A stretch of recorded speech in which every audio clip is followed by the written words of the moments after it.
Mahasiswa adalah sebuah titel yang membuat para pendengarnya berekspektasi tinggi terhadap yang mempunyai titel tersebut. Tentunya hal itu tidak serta-merta terjadi tanpa alasan, melainkan sejajar dengan tanggung jawab dan peranan yang diembannya. Karena besarnya tanggung jawab dan peranan yang diemban oleh titel mahasiswa inilah, maka sudah sepatutnya menjadi pertanyaan bagi kita, sudah sejauh manakah kita semua memaknai peranan mahasiswa itu sendiri, dan sudah sejauh manakah peranan tersebut kita jalankan. Saya Salwa Aulia Mulkansyah. Melalui episode 6 ini, mari kita merefleksikan diri sebagai mahasiswa lebih jauh.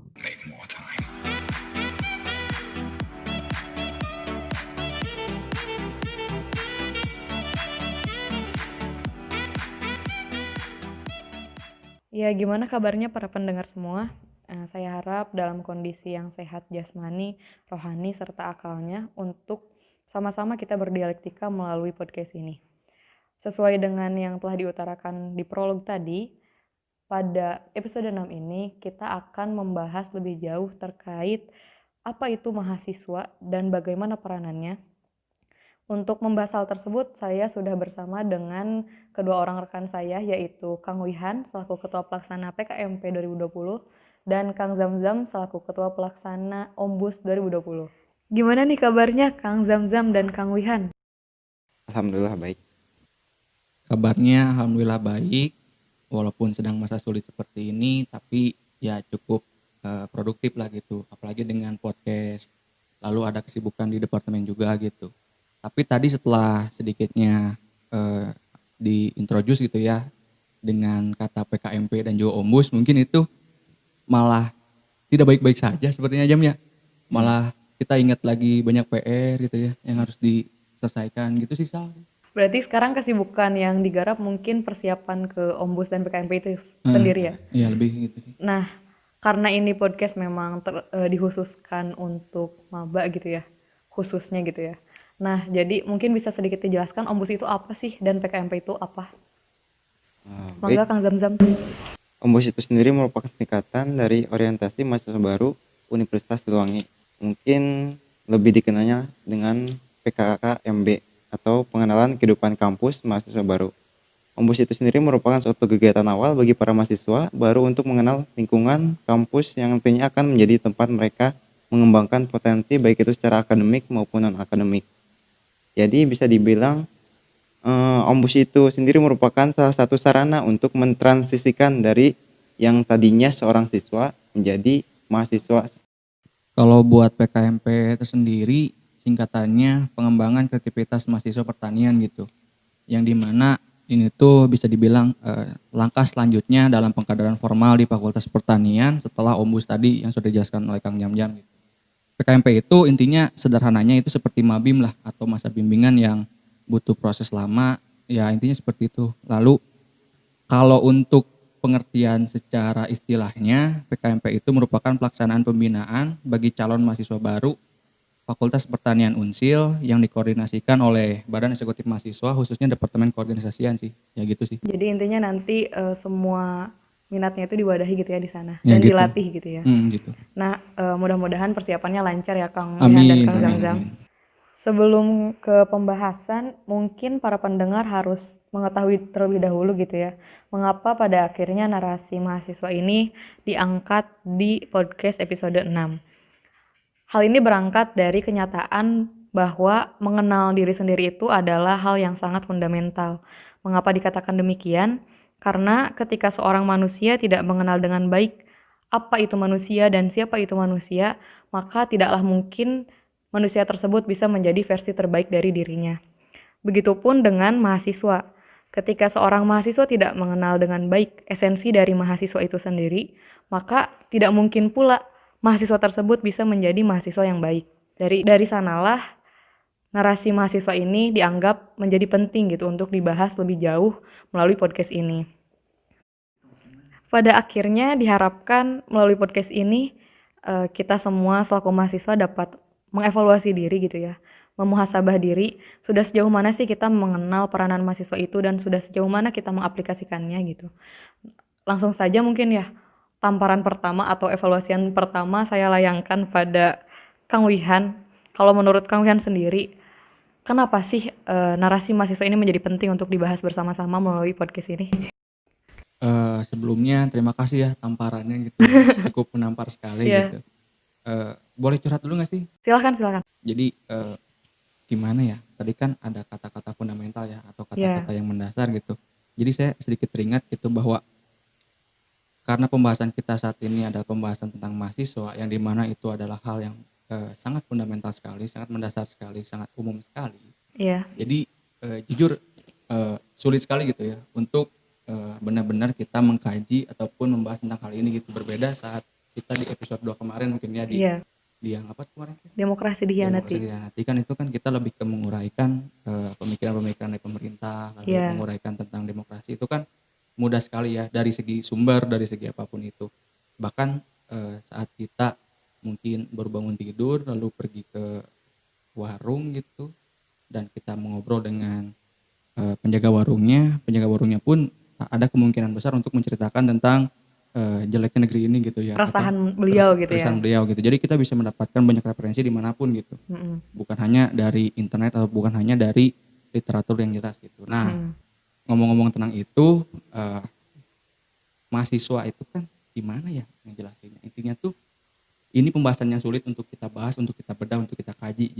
Jika bobot pembahasan ini bisa kita samakan dengan yang lain, ibaratnya gini Sal, kita sekarang lagi ngebahas sesuatu yang sangat filosofis sekali gitu. Iya. Seperti mungkin salah satu pemikirannya tokoh filsuf modern ya, ada filsuf modern namanya Bergson. Dia itu orang yang sangat luar biasa sekali. Kenapa? Karena dia itu bisa mengkaji yang namanya alasan kenapa manusia itu tertawa. Coba bayangin, kan alasan manusia tertawa kan itu sesuatu yang sangat mendasar sekali gitu ya. Iya. Nah, oleh orang itu bisa dikaji dan juga bisa ditelaah gitu. Ini alasannya kenapa dan lain-lain. Nah, itu tuh kasusnya sama seperti kita sekarang gitu, yang dimana kita mencoba untuk menjelaskan, mencoba untuk membahas, mengkaji mengenai sesuatu yang fundamental gitu sih curhat. Iya, mungkin selain karena hal ini memang fundamen, kita juga kalau membahas tentang mahasiswa kan dituntut untuk menggunakan sudut pandang ketiga gitu ya. Padahal kita juga sebagai pelaku, yaitu sudut pandang orang pertama. Jadi rasanya agak sulit gitu ya untuk membedahnya secara netral gitu. Sedangkan kalau waktu kemarin kita ngebahas yang demokrasi dihianati kan kita menggunakan full gitu ya sudut pandang ketiga. Jadi mudah sekali untuk mengkritisi pemerintah, melihat celahnya gitu ya. Tapi kalau mahasiswa kayaknya kita juga agak susah netralnya gitu ya. Karena kita pelakunya juga. Kita pelakunya juga. Nah, kembali ke pertanyaannya gitu ya. Iya. Dari itu apa sih? Lupa. Kenapa sih mahasiswa ini menjadi narasi yang penting untuk dibahas gitu? Oke. Kenapa sih mahasiswa ini menjadi narasi yang besar gitu ya? Iya. Kalau dari saya sih karena narasi yang kita bawa saat ini itu cukup penting bagi para pendengar kita gitu. Khususnya mungkin bagi angkatan baru gitu ya, angkatan 2019 dan juga angkatan 2020. Kenapa? Karena sedikitnya ini bisa menjadi informasi bagi mereka bahwa bagaimana sih keadaan mahasiswa atau seluk-beluk mahasiswa secara umum maupun seluk-beluk mahasiswa secara khusus yaitu di Fakultas Pertanian gitu. Iya. Itu mungkin bagi mahasiswa baru. Nah, ini juga penting bagi mahasiswa lama gitu. Kayak kita gitu. Kenapa? Karena ternyata banyak kasusnya gitu ya, mahasiswa yang sudah tingkat berapa atau teman-teman kita di sekeliling kita intinya itu yang sampai saat ini belum paham atau belum menghayati dengan dalam tentang apa sih itu mahasiswa gitu. Iya. Dan yang terpenting tahu nggak apa Sal? Apa? Yang terpenting adalah mungkin ini pertama kalinya dalam sejarah Departemen Keorganisasian kita membawakan suatu materi tentang keorganisasian dibalut dengan pembahasan yang santai yaitu dengan podcast gitu. Iya. Biasanya di bawah tekanan gitu biasanya ya. di bawah tekanan gitu, terus dalam ombus, dalam PKMP, Serius gitu ya. serius gitu, terus jenuh kan gitu kan. Nah, mungkin ini pertama kalinya yang santai dan juga rileks itu mungkin lebih bisa diterima lah oleh para pendengar. Iya, mudah-mudahan bisa lebih dicerna gitu ya. Ya gitu sih dari saya. Gimana Jam? Kalau Jam? Dari pendapat saya sendiri gitu, kenapa ini menjadi suatu hal yang sangat penting, karena ini menjadi suatu hal yang dapat mengingatkan kita kembali gitu, baik itu saya sendiri maupun para pendengar podcast ini, bahwasanya ketika seseorang menyandang titel mahasiswa maka sudah selayaknya ia harus bersikap dan peran jadi mahasiswa gitu. Karena menjadi seorang mahasiswa ini bukan perkara yang main-main, bukan perkara yang mudah gitu, karena penambahan kata maha di depan siswa itu, maka terjadi penambahan tugas dan kewajiban, yang mana tugas dan kewajiban ini tentu menjadi satu hal yang sangat berat gitu apabila dijalani gitu. Itu sih. Iya, tapi kalau boleh jujur gitu ya, secara personal gitu ya, Salwa sendiri sebetulnya agak-agak kurang sreg gitu ya dengan kata mahasiswa. Kenapa? Karena dari sudut pandang Salwa, mahasiswa itu sebetulnya semacam bentuk kesombongan manusia terhadap Tuhan gitu ya.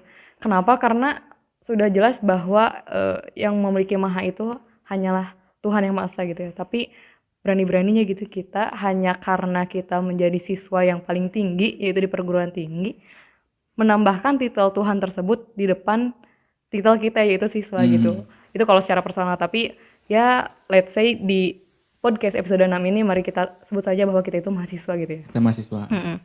Ngomong-ngomong soal mahasiswa nih, pasti pertama kali itu muncul pertanyaan mendasar, yaitu apa itu mahasiswa.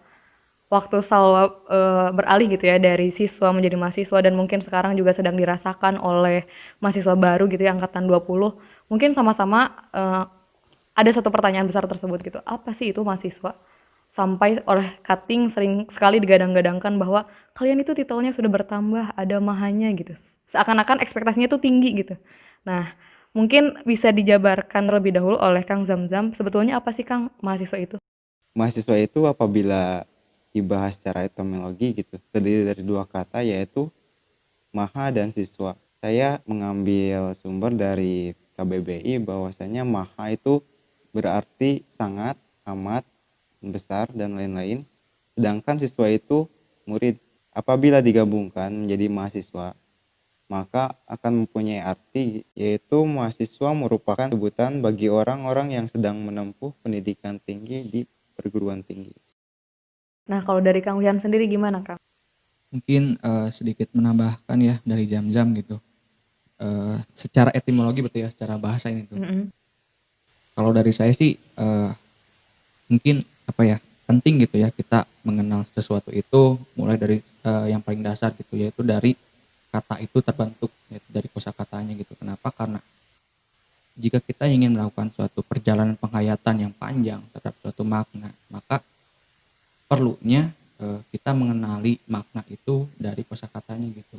Jika kita melihat kata mahasiswa, tadi kan sudah dijelaskan oleh Zamzam ya, ada maha dan siswa, lalu terjadilah pergabungan maknanya sehingga keluar menjadi seorang yang belajar di institusi pendidikan tertinggi gitu intinya. Nah, kalau dari saya sih menambahkannya gini, dari segi dari segi referensinya gitu, kenapa ada maha dan kenapa ada siswa gitu.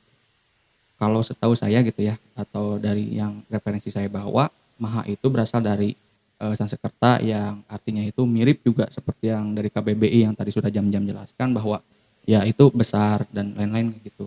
Terus sedangkan siswa itu ini banyak versinya gitu, bahkan dari versi yang paling absurd sampai versi yang paling relevan menurut saya ada gitu. Yang paling absurd sih ada yang menjelaskan bahwa siswa itu berasal dari serapan dewa Trimurti gitu, atau dewa Hindu gitu ya, dewa Siwa gitu. Dewa kan Siwa. Ini terdengar cocok logi gitu ya, siswa dan juga Siwa, tapi ternyata tidak secocok logi itu. Tapi ada background cerita bahwa ini tuh lumayan masuk akal loh gitu. Karena dewa Siwa itu kan tugasnya untuk menghancurkan segala sesuatu yang telah usang dan tidak berkebaikan lagi gitu, atau intinya sesuatu yang sudah Tidak berfungsi tidak gitu ya. berfungsi dengan baik, maka diperbaharui lah. Nah, ini tuh sama seperti siswa gitu, yang dimana saat siswa berada di kelas gitu ya, itu kan ada yang namanya proses dialektis gitu, atau logika yang bergerak, yang dimana pemikiran itu pasti diperbaharui setiap pertemuan kelasnya. Nah, di situ kan berarti ada pemikiran yang usang yang ditinggalkan dan menciptakan pemikiran yang baru. Ya gitulah intinya ya.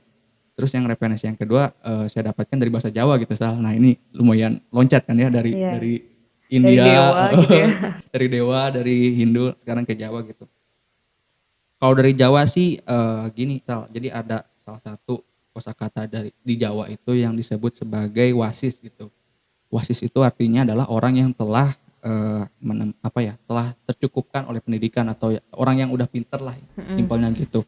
Sedangkan siswa itu kan orang yang belum cukup ilmu, orang yang masih haus akan segala ilmu gitu ya. Jadi sederhananya siswa itu adalah orang yang belum wasis gitu. Oh iya Nah, iya iya. intinya gitu sih. Terus ya udah sih secara terminologi secara etimologi atau secara bahasa sih seperti itu.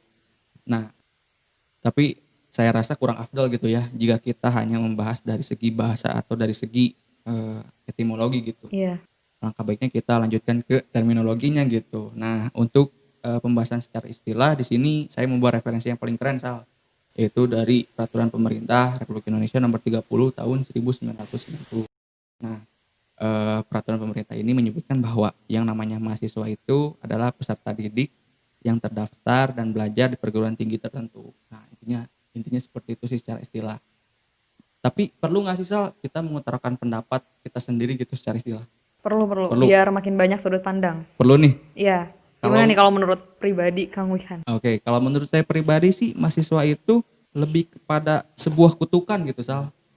Sebuah kutukan yang menjadikan setiap pengembannya menjadi seorang pelajar tertinggi yang dimana kutukan itu lebih kepada gini loh, kutukan yang positif gitu. Kayak kita tuh terkutuk dengan titel mahasiswa sehingga kita itu dipaksa untuk terus haus akan ilmu gitu. Iya. Terus mencari-cari ilmu dan lain-lain gitu sih. Terus kutukan ini juga bisa bisa mencakup masalah tanggung jawab juga gitu. Bahwasanya kita itu memiliki tanggung jawab lebih dalam menjalankan segala hokus-pokus yang ada di depan kita lah gitu yang harus diselesaikan sih. Intinya gitu sih kalau menurut saya pribadi. Jadi kalau menurut Kang Wihan pribadi, mahasiswa itu adalah orang yang akan haus ilmu dan juga dituntut untuk lebih fokus terhadap segala sesuatu yang ada di depannya gitu ya. Gitu sih, lebih ke situ. Nah, itu berbicara dari terminologi gitu ya Kang. Tapi saya rasa kalau misalkan hanya membahas dari segi etimologi dan terminologi juga kurang afdol. Kurang nih, masih kurang. Iya, masih kurang. Gimana kalau misalkan dipaparkan lebih jauh dari historical dan juga filosofinya? Oh, nah masalah yang ini mau dari jam-jam atau dari gini aja? Silakan dari Kang Wihan aja. Waduh, lumayan menampar juga yang ini. Iya. Kalau dari historical sih jujur Sal, karena mahasiswa itu kan hanya ada di Indonesia gitu ya, konsep mahasiswa itu. Iya. Sedangkan konsep konsep siswa di perguruan tinggi di luar negeri itu kan tetap dipanggil student gitu ya. Iya. Gak ada tuh Mahastudent gitu ya kalau leluconnya gitu ya. Mahastudent kan gak ada gitu Iya. ya. Mahasiswa itu kan hanya ada di Indonesia dan seperti yang kita tahu gitu ya, bahwa di negara Indonesia itu referensi dan juga literatur itu kan kurang jelas. Jadi Iya. di sini saya sangat sulit sekali mencari secara historikalnya. Tapi yang saya ilhami bahwa mahasiswa ini pertama kali muncul itu sejalan dengan pergerakannya atau yang biasa kita dengar sebagai pergerakan kemahasiswaan yang dimana saat itu diprakarsai oleh Dr. Sutomo gitu. Iya. Pada saat didirikannya Budi Utomo. Budi Utomo pada tahun 1908 mungkin ya gitu ya. Mungkin pendengar podcast bisa koreksi gitu ya. Iya, bisa koreksi kalau salah. Kan tujuannya untuk memantik. Tujuannya untuk memantik. Biar para pendengar mencari lebih banyak gitu ya. Gitulah intinya. Ya historikalnya dari Budi Utomo lanjut ke Sumpah Pemuda, lalu ke masa-masa kemerdekaan, lalu hingga ke sekarang terbentuklah banyak instansi pendidikan seperti universitas. Bahkan ada salah satu fakta bahwa Budi Utomo itu juga menjadi suatu cikal bakal dari terbentuknya Universitas Indonesia gitu. Oh iya. Yang sama alma maternya kayak kita gitu ya. Ya gitulah intinya. Nah kalau secara filosofisnya Kang? Kalau dari segi filosofisnya sih lebih menekankan kepada dua hal sih kalau dari saya. Yang pertama itu dari epistemologi gitu. Epistemologi itu kan filsafat ilmu gitu ya, yang dimana suatu disiplin ilmu yang di dalamnya itu terdapat sebuah teori-teori atau konsep-konsep tentang ilmu-ilmu gitu. Ilmu sains dan juga ilmu-ilmu lainnya. Intinya mah bapaknya ilmu lah gitu, atau bahkan kakeknya atau uyutnya gitulah. Iya. Ya penjelasan sederhananya gini sih Sal, kita itu kan mahasiswa, kita itu ada di universitas gitu ya, atau ada di kampus. Kampus itu ada karena pendidikan, pendidikan ada karena filsafat ilmu, intinya seperti itu sih gitu. Jadi untuk yang kedua itu ada yang namanya taksonomi Bloom gitu Sal. Taksonomi Bloom itu intinya adalah sebuah konsep atau sebuah pemikiran yang diciptakan oleh seorang tokoh yang namanya itu Benjamin Bloom gitu. Nah, Benjamin Bloom ini membuat sebuah konsep intinya bertujuan untuk tujuan pendidikan gitu. Yang di dalamnya itu ada 3 domain besar atau ada 3 konsep besar yang menyangkut tentang psikomotorik, afektif, dan juga kognitif gitu. Kognitif itu kan intinya tentang segala hal yang berhubungan dengan pikiran, berhubungan dengan intelektual dan lain-lain lah. Lalu afektif itu berhubungan dengan rasa, empati gitu ya. empati dan lain-lain gitu. Lalu selanjutnya itu ada psikomotorik, itu lebih kepada gerak dan juga koordinasi jasmani kita gitu. Nah, banyak yang salah mengartikan tentang hal ini gitu. Banyak yang mengartikan bahwa ini tuh tujuannya hanya untuk pendidikan formal saja gitu. Padahal kan enggak gitu ya. Untuk pendidikan non formal pun taksonomi Bloom ini juga bisa kita aplikasikan gitu. Bahkan untuk pengkaderan gitu. Dan Departemen Keorganisasian juga itu memiliki dasar apa ya sebutannya, dasar mengkadernya itu dari sini gitulah intinya. Gitu sih. Kayak kita nge-podcast sekarang juga itu bisa diaplikasikan ya sebenarnya. Bisa diaplikasikan gitu. Nah, jadi mungkin dikatakan seorang siswa atau mahasiswa yang baik itu ketika memang bisa menyatukan antara ketiganya gitu ya. Bisa menyeimbangkan ketiganya, Bisa antara menyeimbangkan. kognitifnya, afektifnya, dan juga psikomotoriknya gitu ya. Nah, tadi kan baru pembahasan secara etimologi, terminologi, historikal, dan juga filosofi ya dari mahasiswa itu sendiri. Mungkin sekarang Salwa ingin tahu nih gitu, kalau menurut Kang Zamzam dan Kang Wihan pribadi gitu ya, esensi dari mahasiswa itu apa sih? Bisa mungkin dari Kang Zamzam dulu? Menurut saya sendiri gitu, esensi apabila seseorang menjadi mahasiswa tidak lain yaitu seluruh pengetahuan yang telah ia terima di perguruan tinggi bukan menjadi pengetahuan miliknya saja. Kenapa? Karena tadi bahwasanya penambahan kata maha di situ dibebankan suatu hal yaitu pengabdian. Tugas pengabdian ini merupakan suatu hal yang menjadi pokok bagi seorang mahasiswa. Ya, saya sepakat sih dengan yang diutarakan oleh Kang Zamzam, karena kan jika kita kaitkan dengan Tridharma perguruan tinggi juga siklusnya adalah pendidikan, penelitian, kemudian pengabdian, sehingga ketika berbicara tentang mahasiswa maka bukan hanya berbicara soal seorang yang haus akan ilmu dan mencari ilmu, tetapi juga seseorang yang harus gitu ya diwajibkan untuk menyebarkan dan mengaplikasikan ilmunya kepada masyarakat. Kalau dari Kang Wihan sendiri, apa sih esensi dari mahasiswa? Berbicara tentang esensi gitu ya. Kalau dari saya pribadi sih sangat sulit gitu ya untuk menemukan suatu esensi dari makna mahasiswa. Kenapa? Karena ini tuh memerlukan suatu penghayatan yang lebih dalam lagi gitu ya dari sekedar penghayatan kata gitu. Tapi yang jelas sih dari saya gini, untuk kita mencapai sebuah esensi maka perlu yang adanya eksistensi gitu. Jadi mahasiswa itu jika ingin mencapai yang namanya titik esensinya maka dia harus bisa eksis terlebih dahulu gitu sih. Oleh karena itu saya balikan lagi kepada para pendengar podcast gitu ya, silakan masing-masing cari esensinya sendiri-sendiri gitu, karena esensi tiap orang kan pasti beda-beda gitu. Nah, memang benar sih jika dikatakan bahwa pencapaian esensi itu tidaklah mudah gitu ya. Maka dari itu mungkin untuk memudahkan kita juga gitu ya, dan para pendengar semua dalam pencapaian esensi ini, kita juga harus membahas terkait peranan mahasiswa itu sendiri. Nah, kan mahasiswa itu memiliki peranan yang banyak gitu ya. Mungkin beberapa di antaranya bisa kita jabarkan di sini. Dimulai oleh Kang Zamzam, silahkan. Mungkin para pendengar sendiri sudah mengetahui gitu mengenai peran mahasiswa. Yang pertama yaitu agent of change. Agent of change di sini yaitu mahasiswa ketika turun ke masyarakat dan dihadapkan dengan sebuah masalah, maka mahasiswa dituntut untuk menemukan solusi atas permasalahan tersebut dengan solusi yang kreatif dan inovatif. Yang kedua yaitu social control. Social control di sini mahasiswa mempunyai peran yaitu untuk mengontrol kebijakan-kebijakan dari pemerintah. Yang mana apabila kebijakan tersebut ada yang tidak pro rakyat, maka di sini fungsi mahasiswa yaitu sebagai jembatan yang menghubungkan antara masyarakat dengan pemerintah. Lalu yang ketiga yaitu iron stock. Iron stock di sini fungsi mahasiswa sebagai generasi penerus bangsa yang mempunyai skill dan kemampuan yang nantinya akan memimpin bangsa ini menuju kemajuan. Dan mungkin tambahan dari saya yaitu ada poin mengenai moral force gitu. Moral force ini bisa diartikan bahwa adanya kekuatan moral yang dimiliki oleh mahasiswa. Yang jelas moral di sini moral yang baik gitu ya.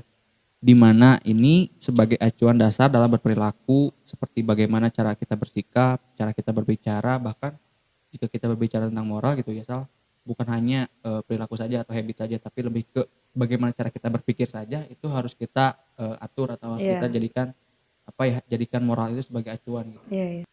Kan moral itu kan aturan yang tidak tertulis gitu ya, yang dimana mengikat masyarakat untuk lebih hidup dengan baik lah gitu ya, Iya, gitu sih.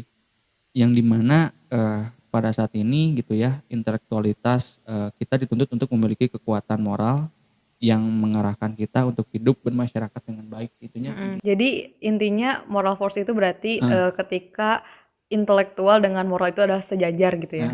Ada di posisi sejajar. Iya benar begitu Sal. Gambaran besarnya seperti itu sih. Jadi tapi ujungnya gini Sal, ujungnya intelektual dan moral itu harus kembali kepada masyarakat sih gitu sih. Yang pentingnya. Lalu selanjutnya ada yang namanya guardian of value gitu. Guardian of value ini mahasiswa menjadi penjaga nilai-nilai yang berlaku di masyarakat gitu. Nilai di sini bukan hanya nilai-nilai tentang ilmu, tentang ilmiah dan lain, tapi nilai yang mutlak yang berasal dari zat yang maha kuasa pun selama nilainya itu outputnya itu positif bagi masyarakat, itu perlu bagi kita selaku mahasiswa kita lindungi nilai itu. Ya mungkin gitu sih. Berarti kalau disimpulkan gitu ya, dari keseluruhan peranan mahasiswa yang tadi telah dipaparkan oleh Kang Zamzam dan Kang Wihan, pada intinya peranan mahasiswa ini ada 3 gitu, yaitu peran moral, di mana mahasiswa dituntut untuk hidup dengan bertanggung jawab secara moral gitu ya. Lalu yang kedua ada peran sosial, di mana mahasiswa dituntut untuk memaksimalkan keberadaan, pemikiran, serta keputusan yang dibuatnya itu tidak hanya mendatangkan kebermanfaatan untuk dirinya sendiri, tetapi juga kebermanfaatan bagi lingkungan sekitarnya, dalam hal ini masyarakat. Dan peranan terakhir yaitu peranan intelektual, di mana kita itu dituntut untuk bisa menjadi insan yang intelek gitu, sehingga kita dapat mencapai pengetahuan secara keprofesian itu setara dengan pengetahuan secara kemasyarakatan. Kalau tadi mendengar pemaparan dari Kang Wihan dan Kang Zamzam juga gitu ya, pada intinya kelima peranan mahasiswa ini adalah kembali kepada masyarakat kan ya. Masyarakat. Sehingga menjadi apatis atau tidak peduli gitu terhadap isu-isu di sekitar itu bukan menjadi pilihan seorang mahasiswa gitu ya. Tetap pada akhirnya kita dituntut untuk bisa melek isu dan juga bermanfaat bagi masyarakat. Nah, Tapi Sal gini Sal. gimana Kang Wihan? Dari tadi kan kita sudah membahas ya sampai kepada peran mahasiswa. Kalau dari Salwa sendiri sih, pandangan Salwa terhadap mahasiswa itu gimana sih gitu? Kalau menurut Salwa sendiri sih, mahasiswa di ekspektasi Salwa gitu ya berarti. Itu ketika seorang mahasiswa bisa secara intelektualnya baik gitu ya, tidak hanya intelektual keprofesian dalam hal ini jurusan masing-masing, tetapi juga intelektual secara kemasyarakatan dalam hal ini isu-isu sekitar. Juga ketika mahasiswa itu secara moralnya bertanggung jawab dan juga secara sosialnya dia bertanggung jawab, ada peranannya. Sehingga roda kemahasiswaan ini bisa berputar. Tetapi gitu ya Kang Wihan dan Kang Zamzam, mungkin kita juga sering sekali gitu ya melihat, bahkan mungkin itu juga dilakukan oleh kita gitu. Banyak sekali mahasiswa yang tidak menjalankan roda tersebut. Contohnya nih kalau boleh sedikit curhat gitu ya. Curhat keresahan. Keresahan ya, keresahan dari Salwa sendiri. Kadang mahasiswa itu ketika turun ke masyarakat, itu dia turunnya dengan menengadahkan kepala. Dalam hal ini dia bertingkah pongah gitu ya, sombong. Seakan dia itu lebih tinggi daripada masyarakat. Dia merasa lebih berintelektual gitu daripada masyarakat. Padahal perbedaan dia dengan masyarakat itu adalah hanya berbeda dari segi bahasa gitu ya, mungkin. Jadi ketika dia itu menyerap ilmu-ilmu dalam bahasa akademis gitu, sedangkan masyarakat menyerap ilmu-ilmu dalam bentuk pengalaman. Sehingga secara sederhana kan gitu ya mereka memahaminya. Tetapi mahasiswa karena merasa pemahaman mereka itu lebih intelektual dan lebih akademisi gitu, ketika turun ke masyarakat mereka merasa lebih tinggi gitu. Padahal belum tentu pengalaman mahasiswa itu lebih baik daripada pengalaman masyarakat. Hanya saja mungkin pengemasan dari masyarakat itu masih sederhana gitu. Nah itu sih salah satu keresahan Salwa terhadap mahasiswa. Nah, ngomong-ngomong masalah keresahan gitu ya, dari saya pribadi pun ada gitu sedikit keresahan mengenai tadi yang Salwa sudah bincang-bincangkan, yaitu tentang intelektual dari mahasiswa itu dirasa lebih tinggi daripada intelektualnya masyarakat gitu ya. Iya, sombong gitu ya. Sombong gitu. Ini keresahannya berawal dari pada saat Jokowi meluncurkan kabinetnya gitu, yang dinamakan Indonesia Maju gitu. Wihan pribadi memandang Jokowi, kenapa dia memutuskan namanya Indonesia Maju, itu karena dia bertujuan untuk menyederhanakan sesederhana mungkin nama dari kabinetnya agar posisi paling sentral di Indonesia pun yaitu desa bisa memahaminya gitu. Nah, keresahannya di mana? Keresahannya gini. Sedangkan jika kita melihat kepada organisasi mahasiswa sekarang gitu ya, nama kabinetnya kan Keren-keren gitu ya. Ada nama Sanskerta, ada bahasa Inggris ya kayak ada ilmiah juga. Nah, ini kan PR gitu ketika nanti mahasiswa turun ke masyarakat dan membawa nama-nama kabinet seperti ini, sedangkan presiden kita saja sederhana gitu ya nama kabinetnya. Iya, sesuai dengan kepribadiannya sesuai dengan kepribadiannya gitu. Nanti kan masyarakat ini kan akan bingung gitu, akan merasa terbodohi. Ini apa gitu kan, ini kan bahasa yang lumayan tinggi gitu ya. Nah jadi inilah yang mau saya resahkan gitu ya kepada semuanya gitu, bahwa mulai dari sekarang mungkin jangan cuma keren-kerenan saja gitu ya. Nah itu dia. Tapi kita lihat kita bedahlah esensinya gitu, bahwa ini tuh buat apa sih gitu. Kan kalau buat rakyat ya udahlah, bahasanya yang merakyat gitu ya. Aja kayak Jokowi tadi kan, kayak Indonesia Maju. Ya itulah mungkin sedikit yang bisa saya apresiasi dari Jokowi ya, gitu, dari nama kabinetnya. Satu-satunya gitu ya. Enggak gitu. Enggak gitu. Kirain. Tapi mungkin justru kalau menurut saya juga PR paling besar dari mahasiswa itu ketika kita dituntut untuk bisa membreakdown apa-apa yang kita dapat dari perguruan tinggi gitu ya, secara akademisi, dan diaplikasikan kepada masyarakat gitu. Justru itu PR yang paling sulit gitu, ketika kita mendapatkan ilmunya itu secara ilmiah, bagaimana caranya kita bisa merubah bahasa-bahasa ilmiah dan tata cara yang ilmiah tersebut sehingga aplikatif di masyarakat. Itu justru PR yang paling berat gak sih gitu ya? Berat sekali. Nah, selain dari itu, ada juga sih keresahan Salwa yang lain. Ada lagi nih. Berangkat dari pengalaman kemarin-kemarin mungkin ya, ketika turun ke jalan gitu. Berarti biasa kan Salwa sebagai kastrat di sini nih. Iya. Gitu. Salwa sebagai kastrat gitu ya. Kan gak aneh lah ya, ketika tadi juga menyambungkan dengan peranan mahasiswa sebagai sosial kontrol itu adalah penyambung lidah rakyat, maka tidak menjadi asing ketika mahasiswa turun ke jalan gitu untuk menyuarakan suara rakyat, baik rakyat yang mengetahui ataupun yang tidak mengetahui tentang isu yang disuarakan gitu ya. Nah, tapi kan kita itu berangkat dengan tujuan yang mulia, yaitu menyuarakan aspirasi rakyat. Tetapi ketika kemarin nih Wihan, gimana? ada aksi tentang protes terhadap salah satu kebijakan pemerintah, sebenarnya Salwa berangkat dengan semangat tinggi gitu ya, karena mewakili amarah rakyat. Tetapi ketika sudah sampai nih ke tempat di mana kita aksi gitu, lalu para orang tua kita yang duduk di kursi pemerintahan itu mendengarkan keresahan kita selaku mahasiswa, ada beberapa mahasiswa yang, bukan beberapa sih, malah kebanyakan mahasiswa yang tidak memakai moralnya gitu ketika berbicara dengan orang tua kita. Jadi selalu mengerti gitu ya, ketika dalam kondisi amarah, emosi gitu ya, selalu mengerti karena selalu pun merasa marah terhadap orang tua kita yang duduk di kursi pemerintahan. Tetapi hal itu tidak bisa dijadikan pembenaran untuk kita tidak berlaku sopan kan terhadap orang tua kita. Karena bagaimanapun moral itu harus tetap kita junjung selaku akademisi gitu kan. Iya, betul. Masa orang terdidik tidak memperlihatkan perilaku yang terdidik gitu kan. Masa sih gitu. Nah, sampai yang lebih lucunya lagi ketika orang tuanya berbicara gitu, memberi penjelasan terhadap keresahan mahasiswa, dipotong terus-menerus oleh mahasiswa yang ada di sekelilingnya dengan bahasa-bahasa yang kurang sopan gitu terhadap orang tua dan tidak relevan dengan penjelasan yang sedang diutarakan oleh orang tua tersebut. Sehingga Salwa ketika melihat hal itu ya malu gitu, bukan bangga. Malu menjadi mahasiswa ya? Malu gitu. Dan hal itu lebih memalukannya lagi dipertontonkan kepada anak-anak. Karena di tempat aksinya itu banyak anak kecil yang menonton gitu, sehingga sikap yang Salwa ambil pada saat itu, Salwa keluar dari lingkaran mahasiswa dan lebih memilih untuk dekat dengan anak-anak, memberi penjelasan gitu ya kepada mereka tentang apa yang terjadi, Oh, oke.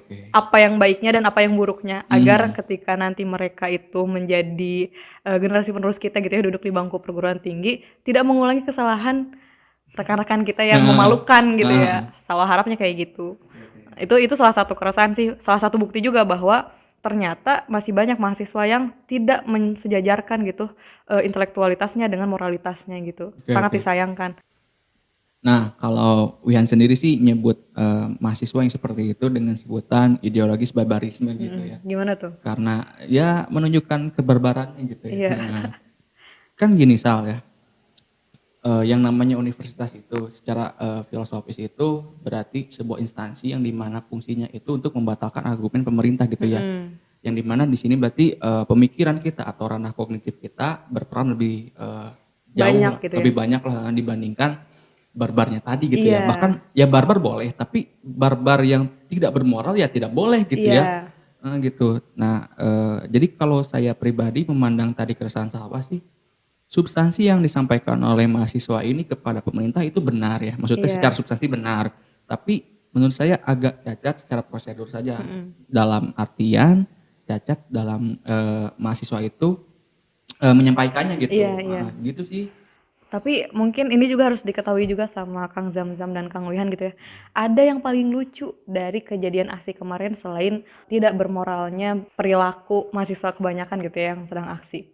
Yaitu ketika, kalau masih ingat, ada sedikit chaos gitu ya di aksi tersebut. Dikarenakan beberapa hal.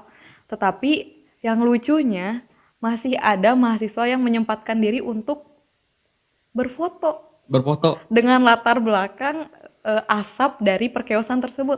Waduh.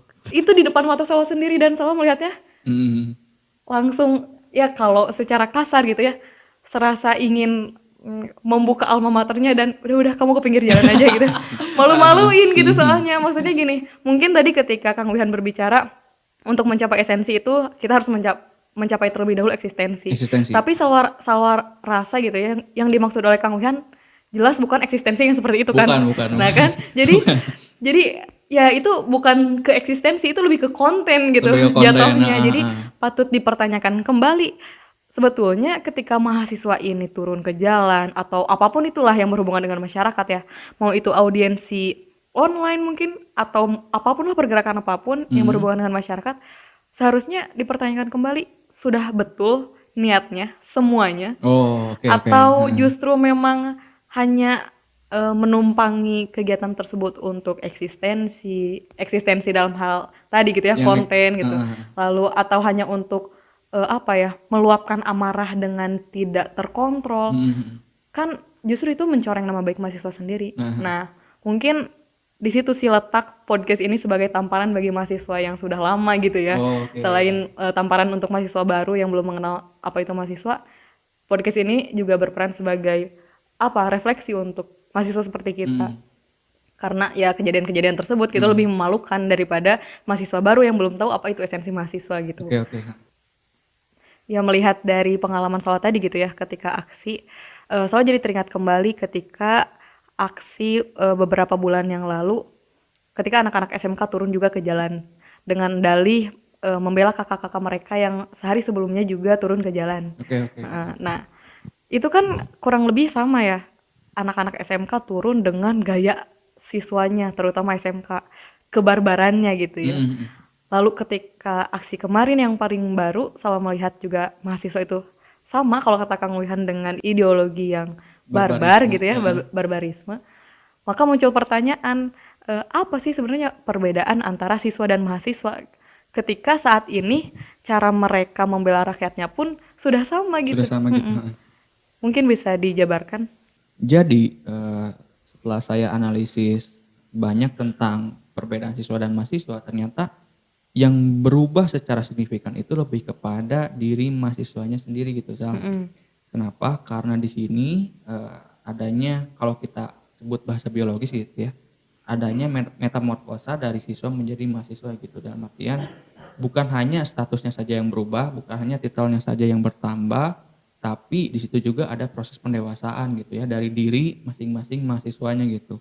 Contohnya yang pertama dari pola pikir gitu.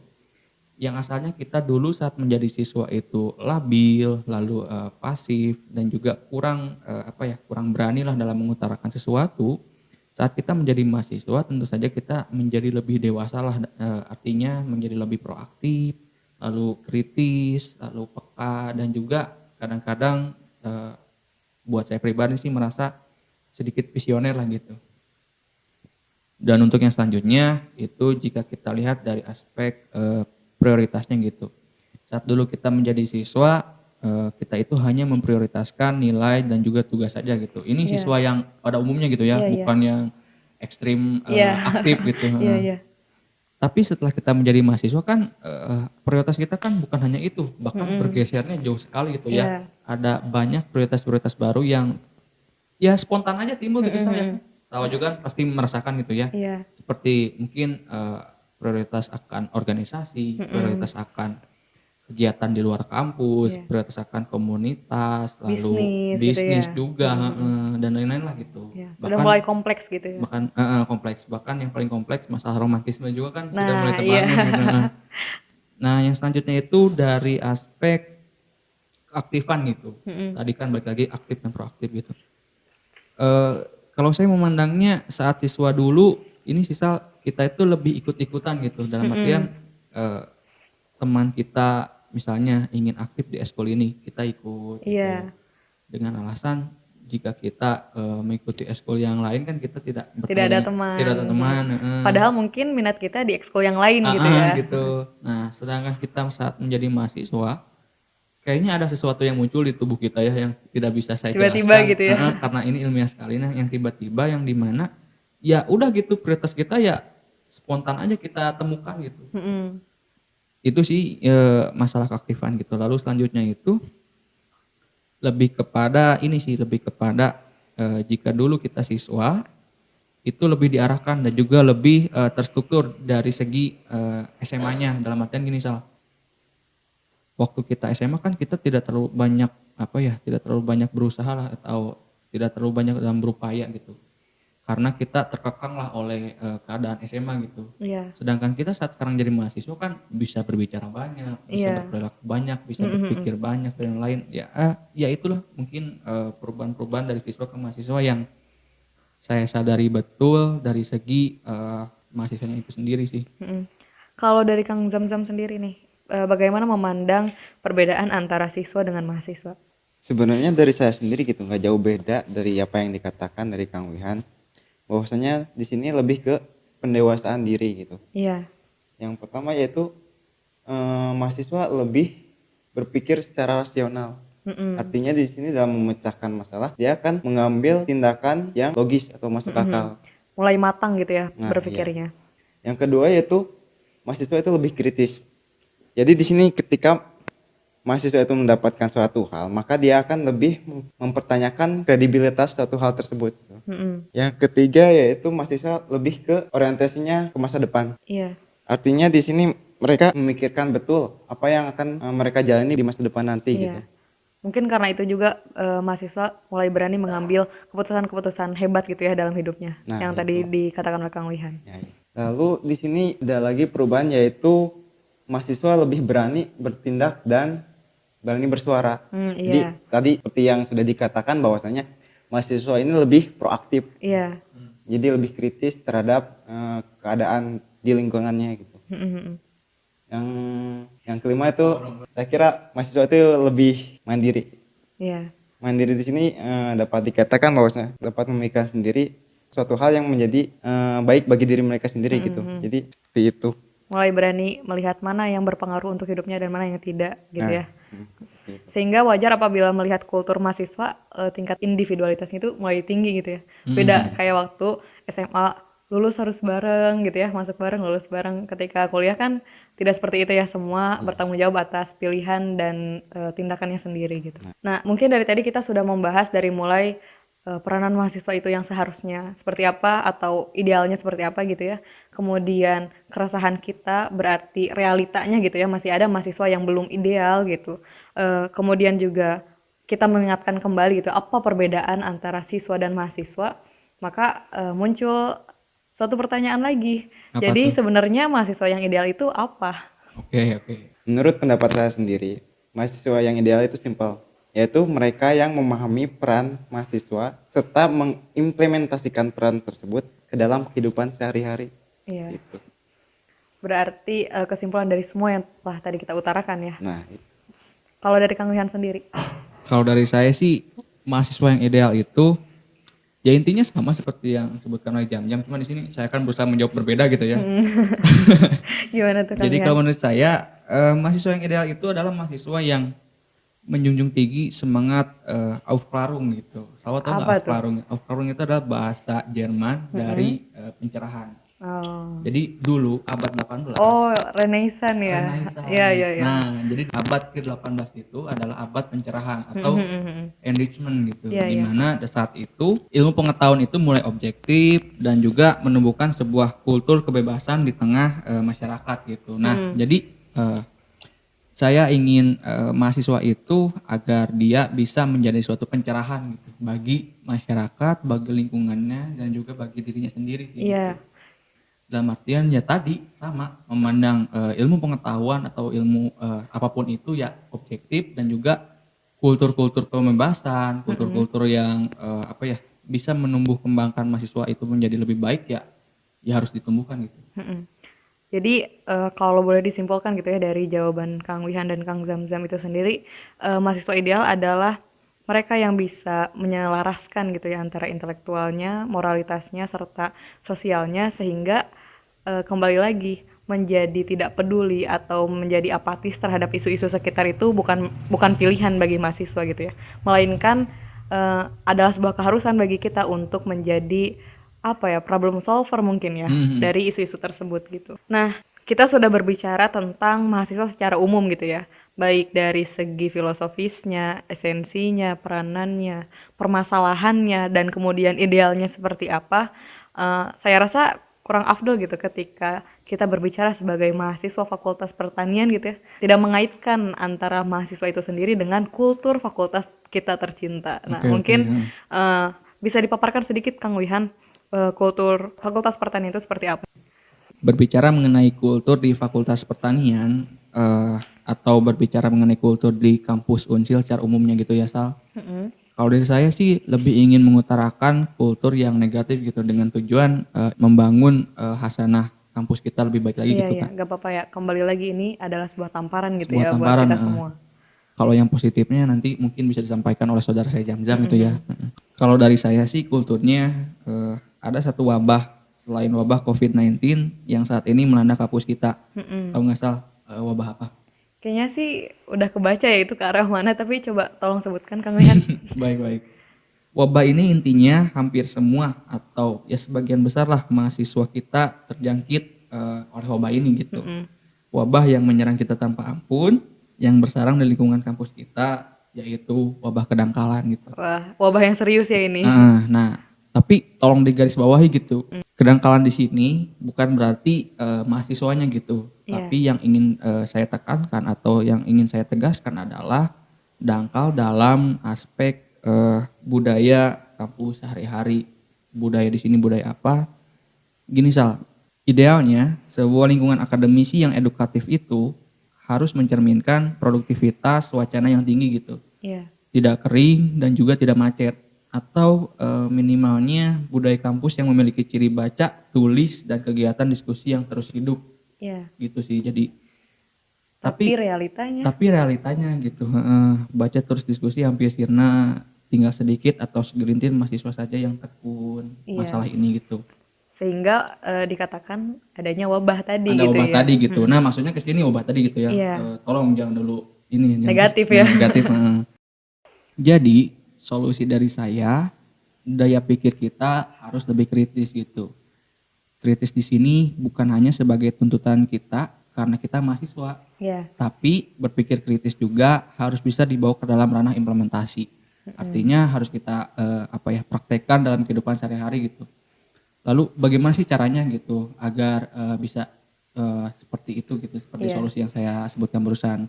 Caranya, mari kita kuatkan kembali gitu budaya baca tulis diskusi yang nantinya bisa membawa kita menuju gerbang budaya kampus yang kritis gitu. Karena membaca menambah wawasan kita. Menulis berarti menuangkan gagasan dan wawasan yang sudah didapatkan. Sedangkan diskusi itu, berarti meneguhkan wawasan kita sekaligus aufklärung tadi atau Iya, pencerahan atau enrichment. Ya, intinya gitu sih. Jadi wabah ini jangan dibiarkan melanda lah atau harus dimusnahkan. Nah, wabah itu pun terbaca sih oleh kami selaku Departemen Kastrat gitu, sampai pada akhirnya kami mengoptimalkan wewenang kami gitu selaku Departemen Kastrat untuk membuat komunitas baca dan literasi. Tujuannya apa? Sama, yaitu untuk meningkatkan literasi di ranah mahasiswa Fakultas Pertanian gitu. Dengan harapan ya sama-sama menjadi membasmi wabah tersebut Oke, gitu. Karena ketika dilihat di keseharian pun gitu, yang melek tentang isu-isu di masyarakat, isu-isu pemerintahan, atau bahkan isu-isu pertaniannya sendiri gitu ya, masih segelintir orang gitu. Bahkan ketika KKN pun kan banyak sekali ya mahasiswa pertanian yang dipermainkan oleh masyarakat gitu karena ketidaktahuan mereka gitu. Nah itu menjadi suatu hal yang lucu dan PR kan bagi kita gitu selaku pemangku wewenang saat ini gitu ya di Fakultas Pertanian. Mungkin kita bisa bersama-sama membasmi wabah tersebut dimulai dengan meningkatkan literasi. Jika sulit membasminya sendirian, bisalah masuk ke komunitas baca dan literasi yang didirikan oleh kami gitu, oleh Departemen Kastrat. Ditunggu aja launchingnya nanti ya. Baik, oke. Mungkin bisa dilanjutkan ke kultur Fakultas Pertanian yang positifnya nih Kang Zamzam, kan tadi sudah disebutkan apa penyakitnya gitu ya. Nah sekarang yang positifnya gimana? Sisi positif dari Fakultas Pertanian itu luar biasa gitu ya. Kenapa saya sebut luar biasa? Karena di sini di Fakultas Pertanian ini menjunjung tinggi kekeluargaan gitu. Kekeluarganya sangat luar biasa erat gitu. Jadi antar angkatan pun sangat erat gitu kaitannya. Iya. Nggak ada batas antar angkatan, nggak ada sekat antar angkatan gitu. Jadi di sana sih hal bagus dari Fakultas Pertanian gitu ya. gitu. Hal positif selanjutnya dari Fakultas Pertanian yaitu kekompakannya. Kekompakan di sini artinya ketika tapi seorang mendapatkan masalah, maka orang lain akan membantu memecahkan masalah tersebut. Jadi di sini tidak ada yang namanya kesendirian seperti itu. Iya. Lalu di sisi lain gotong royongnya juga bagus, di mana sama seperti yang tadi saya sebutkan bahwasanya ketika ada satu menghadapi beban suatu gitu ya. beban atau masalah, maka mereka akan melakukannya secara bersama-sama, bukan sendiri. Lalu di sini ada lagi yaitu 5S. Nah, ini merupakan salah satu budaya Fakultas Pertanian yang sangat baik. Jadi Dan ciri khas malahan gitu ya. Jadi salah satu ciri khas dari Fakultas Pertanian. 5S ini sudah diterapkan dan ditekankan pada mahasiswa baru dari semenjak Ombus. Agar kenapa? Karena 5S ini nantinya akan menjadi suatu kebiasaan baik dan menjadi etika yang baik ketika mereka sudah dilepas dari Fakultas Pertanian atau dari Universitas Siliwangi. Ini juga bisa jadi gerbang gitu ya untuk mencapai kekompakan dan kekeluargaan gitu ya. Nah, dari keempat hal tersebut sehingga nantinya mahasiswa di Fakultas Pertanian ini akan saling mengenal, mulai dari namanya, asalnya, latar belakangnya seperti apa, terus kosannya di mana, yang nantinya ketika misalkan seseorang tersebut sedang sakit, maka mereka yang lainnya akan menjenguk ke kosannya, akan menghiburnya dan membawakan sesuatu yang dapat membangkitkan gairah dan semangat seperti itu. Iya, jadi tidak ada kesendirian gitu ya. Ya mungkin dari tadi ini kita sudah berbicara panjang lebar ya terkait mahasiswa secara umum itu apa, lalu dikaitkan dengan idealnya serta realitanya gitu ya. Kemudian juga dikaitkan dengan fakultas kita tercinta gitu ya, Fakultas Pertanian. Dan sampailah kita di penghujung podcast ini. Mungkin sebelum ditutup, dari Kang Wihan dan Kang Zamzam ada amanat mungkin bagi para mahasiswa termasuk kita gitu ya, agar ketika saat kita mendengarkan podcast ini kita juga merasa ditampar gitu. Pesan dari saya mungkin sedikit ya, kepada mahasiswa-mahasiswa di luar sana gitu. Jangan lupakan siapa yang memberi titel tersebut, karena di balik titel tersebut ada 2 orang yang hebat yang mensupport kalian, yaitu siapa? Yaitu orang tua kalian. Jadi iya. saya pikir kalian jangan sia-siakan amanat yang telah mereka berikan kepada kalian. Jadi Iya. terus maju, terus berkembang, jadilah versi terbaik dari diri kalian sendiri. Seperti itu. Mantap sekali ya. Mengingatkan kita untuk apa ya? Selain bertanggung jawab terhadap moral dan sosial, juga bertanggung jawab terhadap orang tua tentunya gitu ya. Terima kasih Kang Zamzam amanatnya, sangat menampar saya. Ya silakan dari Kang Wihan gimana amanat terakhirnya? Kalau pesan atau amanat dari saya gitu ya, kepada para pendengar podcast atau kepada mahasiswa di luar sana atau bahkan kepada saya pribadi, kalian itu memiliki hak gitu. Artinya hak individu bukan hak kolektif, yang dimana silakan pakai hak itu ataupun silakan untuk tidak menggunakan hak itu. Jadi tentukanlah apa ya, jalan kalian masing-masing gitu. Kalian ingin menjadi seorang yang aktif ya silakan, menjadi orang yang kurang aktif pun ya itu silakan gitu. Karena yang namanya mahasiswa itu harus bisa menjunjung tinggi hak pribadinya gitu. Mungkin ini sedikit liberal gitu ya Sal, tapi kan ya ini yang ingin saya utarakan gitu. Terus yang terakhir mungkin ya singkat gitu. Kalau bahasa filsafatnya itu jangan berpikir falasis gitu. Kalau kata Rocky Gerung, jangan dungu lah. Ya mungkin tambahan amanat yang paling penting gitu ya. Ya silakan gitu. Kasih tahu rekan-rekan kalian bahwa ada podcast ini gitu. Agar saat pandemi seperti ini tidak gabut. Ya gitu sih. Tetap semangat buat semuanya mungkin ya. Dan juga jangan berpikir falasis lah. Ya mungkin itu amanat dari kedua rekan saya gitu ya pada podcast ini. Lalu kalau dari saya pribadi gitu ya, ketika Kang Wihan berbicara jadilah mahasiswa sesuai dengan pilihan sendiri, dan ketika Kang Zamzam itu berbicara jangan sia-siakan dan jangan kecewakan kedua orang tua gitu ya. Maka saya berpesan agar apapun pilihan kalian gitu, menjadi mahasiswa apapun itu, tetap harus ingat bahwa ada tanggung jawab yang harus kita emban. Hak ada sejajar dengan kewajiban gitu ya. Sehingga ketika mahasiswa harus bisa menjunjung tinggi haknya, maka mahasiswa pun harus bisa mengaplikasikan dengan baik kewajibannya itu sendiri sehingga haknya terpenuhi.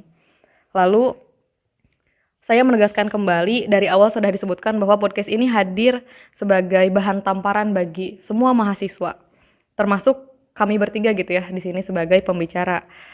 Kami tidak bermaksud menyindir atau menjurus pada salah satu instansi atau organisasi atau mahasiswa tertentu gitu ya, tapi ini mahasiswa secara umum termasuk kami bertiga, sehingga kami harap podcast ini memang bisa menjadi bahan refleksi kita semua agar bersama-sama kita berubah menjadi,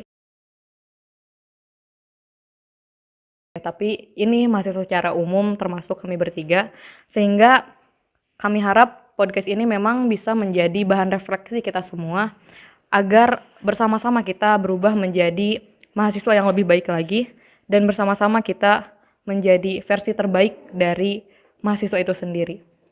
Jika kalian menemukan kebermanfaatan dari podcast ini, bisa disebar kepada yang lain agar semakin banyak orang yang tertampar gitu ya, agar semakin banyak orang yang merefleksikan dirinya. Sampai jumpa di podcast berikutnya.